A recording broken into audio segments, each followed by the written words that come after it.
अस्सलाम वालेकुम संगियो, बहुत ही खूबसूरत और सियाती मुकाम ते मैं आए हैं। ददपोतरे नाल आए हैं, रून बाट नाल ते बाकी भी सारे संगी इत्थे आए हैं ते बहुत ही क्लास नहीं है, वादी है, बड़े खूबसूरत इत्थे मनाजर होन। परले पासे पानी भी पे बहना है, वो भी तुसां एरिया दस्सां ते सारी वीडियो तुसां आखिर तक तकनी है। इत्थे असी कुकिंग भी करसां, कुछ एक दो फनी क्लिप भी इत्थे असां बनाने और भी शूटिंग करनी है। सारे मामलात तुसां दस्सां, साढ़े नाल रहो और सर्वाइवल वाली जंगल वाली वीडियो भी तुसां दस्सां और इतनी खूबसूरत पहाड़ी भी दसा। ਅਸੀਂ ਬਹੁਤ ਜ਼ਬਰਦਸਤ ਜਾਈ ਤੇ ਆਏ ਨੇ ਤੇ ਦੋ ਅਸਾਂ ਸੰਗੀ ਇੱਥੇ ਮਿਲ ਗਏ ਜੀ। ਨਾਂ ਕੇ ਤੁਸਾਂ ਦਾ? ਮਲਕ ਹਾਰਸ ਜੀ। ਮਲਕ ਹਾਰਸ ਸਾਹਿਬ ਇਹਨਾਂ ਦਾ ਨਾਂ ਇੱਕ ਆਲਿਆ ਕਪੜਾ ਦਾ ਜਿਹੜਾ ਤੇ ਤੁਸਾਂ ਦਾ ਨਵੀਦ ਇਕਬਾਲ। ਇਹ ਨਵੀਦ ਇਕਬਾਲ ਨੇ ਜਨਾਬ ਅਲੀ। ਤੇ ਪੂਰੀ ਵੀਡੀਓ ਤੁਸਾਂ ਆਖਰ ਤੱਕ ਤੱਕਣੀਆਂ ਨੂੰ ਹੈ ਤੇ ਕਿਉਂ ਜੀ ਤੱਕਦੇ ਹੋ ਚੈਨਲ ਬਿਲਕੁਲ ਜੀ, ਕਿਉਂ ਨਹੀਂ ਜੀ। माशाल्लाह माशाल्लाह ਬਿਲਕੁਲ ਤੱਕਣੇ ਜੀ, ਐਡ ਨਾ माशाल्लाह बेहतरीन काम हो गया जी। ਹੁਣ ਇੱਥੇ ਫਿਰ ਸਾ ਟੁਰ ਸਾਨਾ ਜੀ। ਠੀਕ ਹੋ ਗਿਆ। ਠੀਕ ਹੈ ਜੀ। ਇਹ ਚੀਜ਼ ਇਹ ਕੀ ਕੀਤਾ ਤੁਸੀਂ? ਮੈਂ ਤਾਂ ਧੋਤਾ ਸਾਫ਼ ਕੀਤੇ ਨੇ ਆਪਣੇ ਆਪਣੀ ਵਾਰਕ ਨਾ ਦਾ ਕਪੜਾ ਵੀਡੀਓ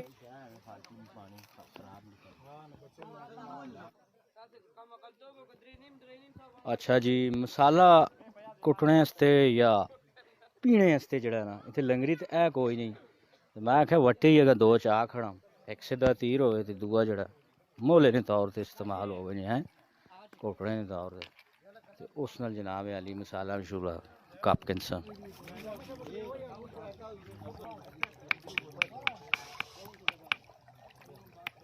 अच्छा जी, हुण गोश्ते वाला काम करने हैं अगला। और है ना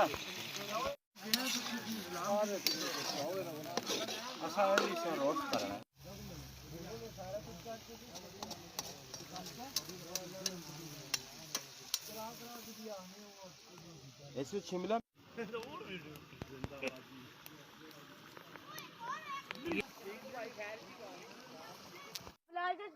हाय हाय हाय हाय पक गया जी। हुण जड़ा आप कवा बनाने हैं जी, कवा खरी क्वालिटी ना। आ लो जी केतली आ गई तो सनी कवे ली जनाब अली, क्या बात है जी। हाँ थोड़े बहुत टमाटर भी पप्पा ना सलाद हस्ते। ये बोतल शोतल भी रखी है जरा ठंडी हो जुले हैं। ये आना है जनाब जमीन ने अंदरों पानी आना, बल्कि पहाड़ा ने अंदरों अगों इन्हों नाली बढ़ाई है ते ये पानी का आना है।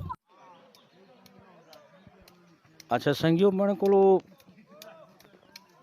याद ही नहीं रहा ते मोबाइल ना स्टैंड जड़ा वो घर रह गया तो मैं फिर इत्थे ही बढ़ाया। तको किस तरह बढ़ाया?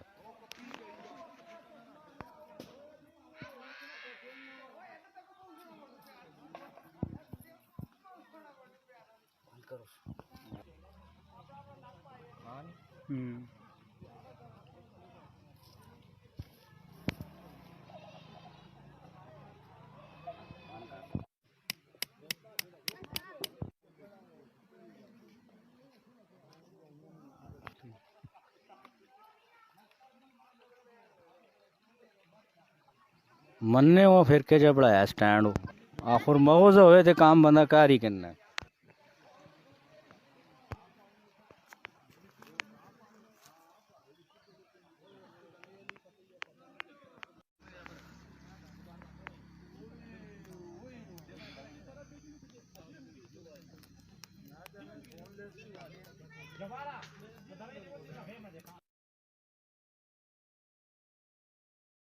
अच्छा राशा ठीक ही। ये पिंड रांझा वे जनाब ग्रां पिंड रांझा।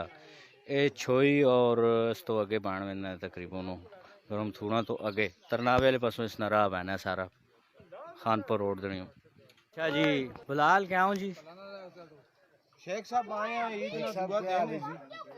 अच्छा जी ईदी ना टूर है आज माशाल्लाह। जी ईद ना टूर है ते सारे भरावां संगियां यारां साडी तरफों ईद मुबारक। ये दोस्त यार सारे भरा आए ने माशाल्लाह सब आए हैं सारे जी। दी तरफों ईद मुबारक। सारे तकने सुनने वाले हैं, मेहरबानी शुक्रिया। वाह जी वाह, सारे संगी मौजूद हों। ये किहड़ी कढ़ाई है जी? बाट कढ़ाई है क्यों कि सारे बाट ही बाट खिदमत पे करने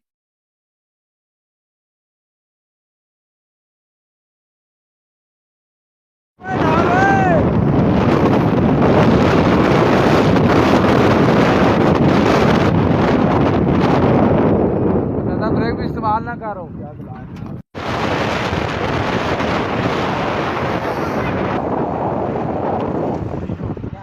ਪਿਆ ਬੋਲੇ ਅਸੀਂ ਕਰਕੇ ਸਾਂ ਐਡੀਟਿੰਗ ਕਰਕੇ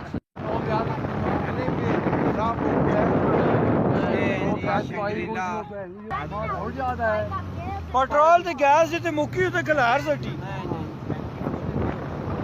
गैस ही मुक सकना बाबा